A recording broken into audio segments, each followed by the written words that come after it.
Belakangan ini ramai soal angka 16 triliun.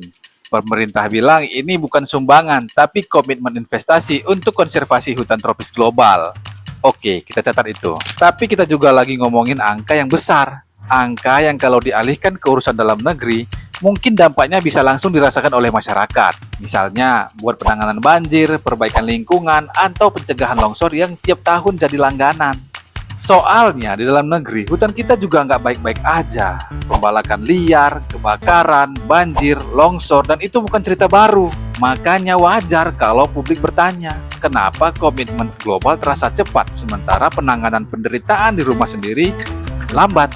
Mungkin alasannya demi pencitraan, jadi kita harus tampil peduli lingkungan.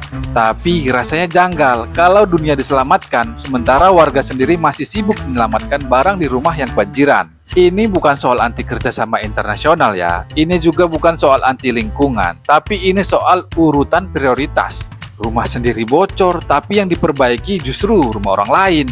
Kalau dana sebesar itu difokuskan untuk reboisasi nasional, penegakan hukum pembalakan liar, dan perlindungan wilayah rawan bencana, mungkin rakyat kita nggak perlu tiap tahun belajar jadi atlet renang dadakan. Kami cuma rakyat biasa, tugas kami bukan memutuskan kebijakan, tapi mengingatkan rasa keadilan. Jangan sampai kita terlihat lebih peduli pada hutan jauh di sana, sementara hutan di rumah sendiri tinggal kenangan. Indonesia bukan cuma butuh diplomasi global, tapi juga butuh pohon, tanah yang kuat, dan kebijakan yang terasa di lapangan.